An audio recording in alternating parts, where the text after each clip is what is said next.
क्या आप औलाद के लिए परेशान हैं? औलाद के लिए कौन परेशान नहीं है ना? स्पेशली औलाद नरीना के लिए।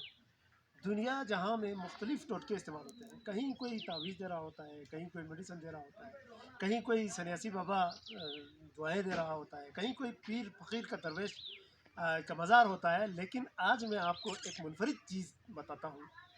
ये 3 दरख्त जो आपको दिखाई दे रहे हैं, ये शगर बाला में होते हैं। इन 3 दरख्तों के बारे में कहा जाता है कि अगर कोई औलाद नरीना की ख्वाहिश रखते हो तो वो खातून अच्छा यहाँ इन दरख्तों के साथ कोई तबरुकात ले आए, मिन्नत मांगे। और ये दरख्त इस पूरे इलाके में जैसा कोई दूसरा दरख्त नहीं है। इनका फल वो खातून खा ले तो कंफर्म औलाद नरीना पैदा। ये मैं नहीं कहता हूँ, ये मेरा दावा नहीं है। ये मत सोचे कि मैं कह रहा हूँ, मेरा दावा नहीं है। ये मुख्तलिफ वो लोग बताते हैं जो यहाँ आए और जिनके यहाँ औलाद नरीना हो गए। इस इलाके में आपको मुतादिद लोग दिखाई देंगे। आज मैं और हसन भाई यही सोचकर, यही इन दरख्तों के बारे में सुनकर हम यहाँ आए थे। यहाँ हमने देखा कि ये जो मुनफरिद दरख्त है, ये जैसा कोई दरख्त नहीं है। और अगर मेरा कैमरा आपको दिखा दें तो ये जला हुआ भी है आपको तने में, और लोगों ने यहाँ पे मिन्नतों के दागे भी बांधे हुए हैं। दूसरा दरख्त पर भी वो दागे बांधे हुए हैं। कहा जाता है कि 3 भाई थे, ये यहाँ की जो लोग रिवायत है, 3 शहीद भाई थे जो कश्मीर से भाग कर अपनी जान बचाकर, गालिबन बनो अब्बास का दौर था या हो सकता है कि सल्तनत उस्मानिया का दौर था। मैं मौरिख नहीं हूँ, न मैंने ये कोई ऑथेंटिक किसी तारीख की किताब में ये पढ़ी है, लेकिन जो सीना ब सीना लोगों से मैंने सुना है वो बता रहा हूँ। ये 3 जो शहीदजादे थे, ये जान बचाकर यहाँ पहुँचे कश्मीर के रास्ते से, इधर देवसाई के रास्ते से बरास्ता अस्तोर यहाँ पहुँचे। यहाँ पे इन्होंने आग जलाई, खाने पीने के लिए आग सुलगाई। आग का धुआं जो है ना, आग के जो धुआं उठ रहा था कि इन्हें इत्तला मिली कि इनके जो जानी दुश्मन हैं वो इनकी तलाश में नज़दीक पहुँचे हैं।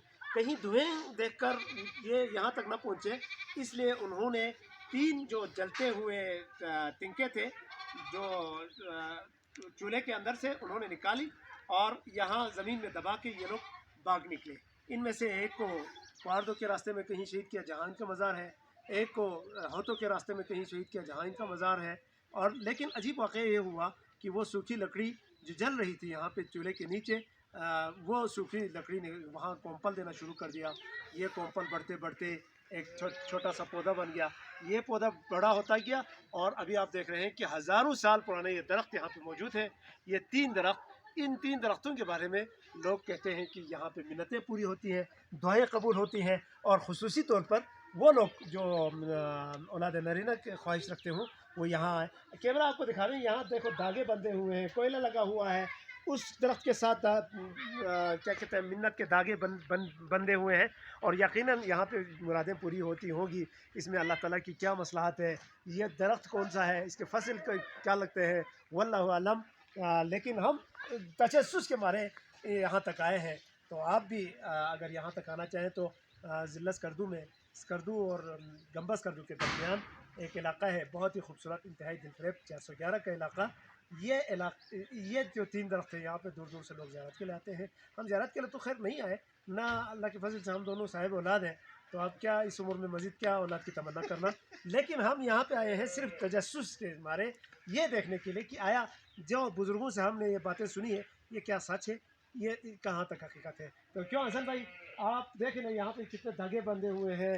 यकीनन लोग आते हैं और यहाँ पे इनकी मुरादें पूरी होती हैं। हमने यहाँ लोगों से पूछा इन दरख्तों के बारे में, तो उन्होंने जो बातें हमें बताई वो मिनवान आप तक पहुँचा दी हैं। एतबार करें ना करें आपकी मर्ज़ी। देखो नहीं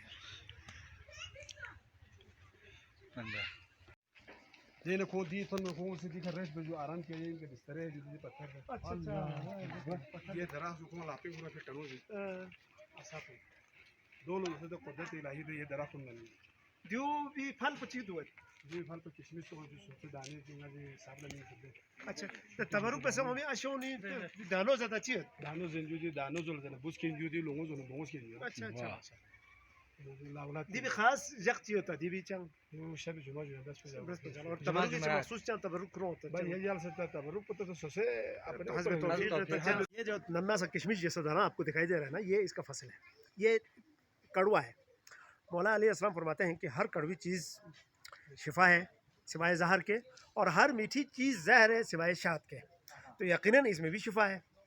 حاجی صاحب کا کہنا یہ ہے کہ یہاں جو خواتین آتی ہیں شب جمعہ کو، تو ان کو یہ جو فصل ہے جو میرے ہاتھ میں ہے، یہ تبرکاً یہ کھاتی ہے، اور اگر یہ دانہ کھا لیں تو اولاد نرینہ نر اولاد پیدا ہوگی، اور اگر پتے کھا لیں تو ظاہر ہے کہ اللہ تعالیٰ کی جو رحمت ہے اور وہ بیٹی وہ پیدا ہوگی، اور اگر یہ دانہ کھا لیں تو اللہ تعالیٰ کی جو نعمت ہے بیٹا وہ پیدا ہوگا۔